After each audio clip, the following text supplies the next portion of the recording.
L'histoire, à mon avis, n'est utile que si elle sert le présent.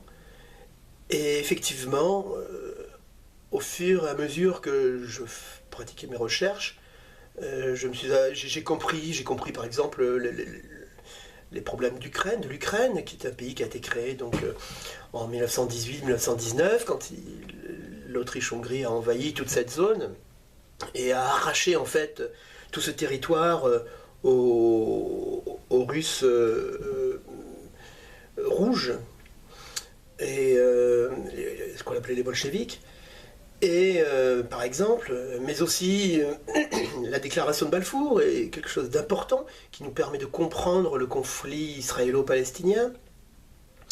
Les accords Sykes-Picot entre la France et la Grande-Bretagne pour le partage de l'Orient sont quand même les bases même de tout ce que l'on peut dire sur les conflits. Pourquoi 1919 Eh bien parce que tout simplement les soldats français ont continué à mourir en 1919. Pour faire ce livre, je suis allé sur le théâtre un petit peu oriental et balkanique de cette guerre. Et la plupart des tombes des cimetières français, ce sont des soldats morts en 1919. On trouve ces cimetières de Thessalonique à Sébastopol, en actuelle Ukraine, en passant par la Roumanie, la Moldavie et un petit peu la Bulgarie. Et donc le gros des soldats sont morts en 1919. Donc j'estime que la guerre n'était pas finie, les Français continuent à mourir, eh bien voilà, la guerre continuait. L'histoire n'a d'intérêt que si elle sert le présent. Et cette Première Guerre mondiale nous permet aussi de mieux comprendre l'actualité. Pourquoi y a-t-il près de 800 bases américaines à travers le monde ? C'est une des conséquences. Pourquoi la Yougoslavie, à la fin du XXe siècle, s'est écroulée ? Pourquoi l'Ukraine essaye d'exister séparément de la Russie ? Pourquoi le Kurdistan essaye de s'établir depuis un siècle ? Pourquoi la Turquie d'aujourd'hui est-elle nostalgique de l'Empire ottoman ? Et comment le conflit israélo-palestinien trouve ses sources ici même ? On nous le répétait, pour venger l'assassinat de son prince héritier, l'Autriche-Hongrie cherche à envahir la Serbie, alliée de la France et de la Russie.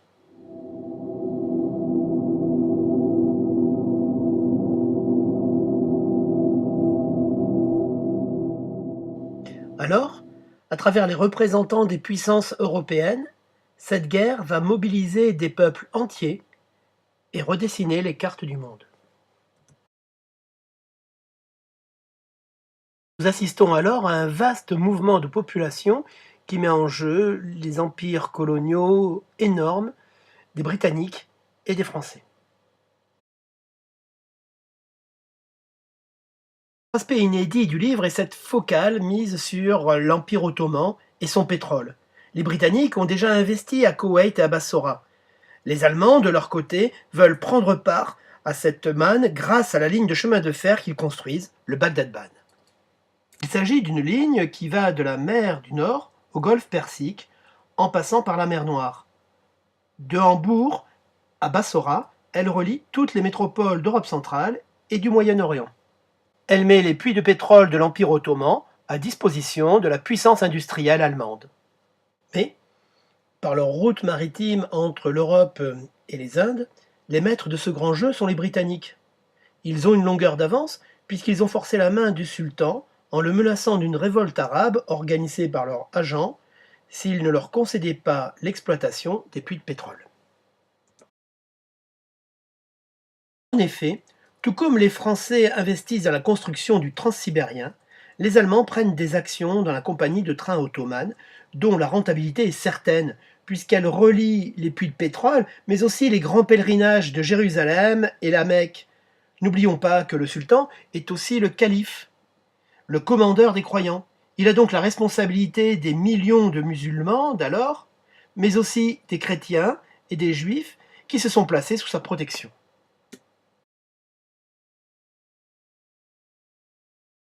Pour avoir le pétrole, il faut prendre Constantinople. On choisit alors de passer par les détroits des Dardanelles. Mais sur mer, puis sur terre, Britanniques, Australiens, Néo-Zélandais et Français sont repoussés et tombent par milliers. Ils se retirent alors dans le nord de la Grèce, à Salonique, où les rejoignent les Serbes, chassés de leur pays par les Austro-Hongrois et les Bulgares.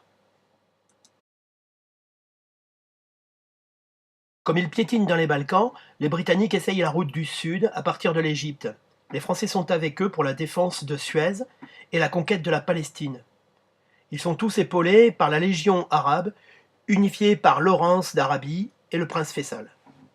Pendant ce temps, les soldats des Indes britanniques attaquent par la Mésopotamie et arrachent un à un des puits de pétrole aux Ottomans et à leurs alliés, dans ce qui deviendra bientôt l'Irak. Jusque-là, les États-Unis gagnaient de l'argent sur cette guerre sans gros investissements. Wilson, ayant fait campagne sur la non-intervention, réussit en un an à faire changer l'opinion publique grâce à son génial communicant, Edward Bernays. À partir de 1917, il engage 1 800 000 soldats dans ce conflit. Beaucoup, en fait, se battront en Sibérie contre les bolcheviks. Par le jeu anglais, les Arabes et le Congrès sioniste s'entendirent sur le foyer national juif en Palestine. Par les intrigues, les Allemands firent d'un intellectuel russe réfugié en Suisse un Lénine. On le sait, ils exfiltrèrent Lénine à travers la ligne de front en passant par la Suède. Plongés dans le tourment révolutionnaire, ils détruisirent l'empire russe de l'intérieur. En début 1918, les puissances centrales gagnaient la guerre. C'est par ce traité que Allemands et Austro-Hongrois se partagèrent les nouveaux territoires pris sur l'Empire russe. Ils créèrent ainsi la Finlande, l'Estonie, la Lettonie, la Lituanie et l'Ukraine.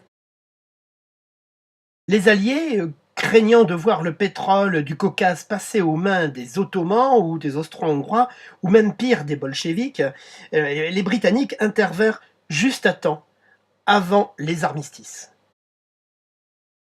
Durant tout le printemps 1919, la guerre continuait dans les Balkans, mais aussi en Europe centrale.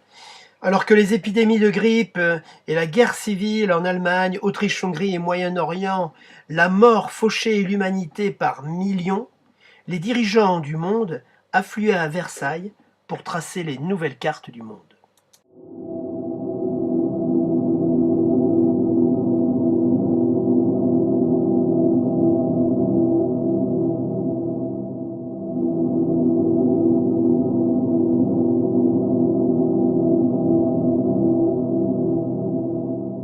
Alors que de nouveaux pays virent le jour, de nouvelles frustrations firent naître de nouvelles ambitions. La révolution russe contaminait les puissances vaincues. Contre la paix de Versailles, la révolte se répand en Hongrie, où rapidement le gouvernement est tenu par les communistes. Les Français, depuis la Roumanie, mènent alors une coalition pour les renverser et placer au pouvoir des conservateurs. Ils amènent des soldats sur les rives de la mer Noire, venus de Roumanie, pour repousser les Russes rouges d'Odessa et de Sébastopol. L'Empire ottoman laisse la place à la République turque, à la Transjordanie, la Palestine, la Syrie, le Liban et l'Irak. Le Kurdistan et l'Arménie ne se réaliseront pas. La France et le Royaume-Uni se partagent l'influence dans ces zones. L'Italie et la Grèce n'y resteront pas. Comme l'Empire ottoman est démantelé par les vainqueurs, les nationalistes, conduits par Atatürk, se révoltent, et la guerre reprend contre les Grecs, les Italiens et les Français, mais aussi les Anglais. Un vaste échange de population se fait entre la Grèce, qui chasse ses Juifs et ses musulmans, et la Turquie, qui, après avoir massacré les Arméniens, chasse les Grecs. Mais le plus important qui est à venir est l'abolition en 1924 par Atatürk du califat. Le califat est l'autorité qui, depuis sa fondation, conduisait l'islam. Les musulmans du monde entier n'ont plus de chef. Pour la Turquie, tout sera alors renégocié à Lausanne par la Société des Nations nouvellement créée. Un monde nouveau et instable vient de naître.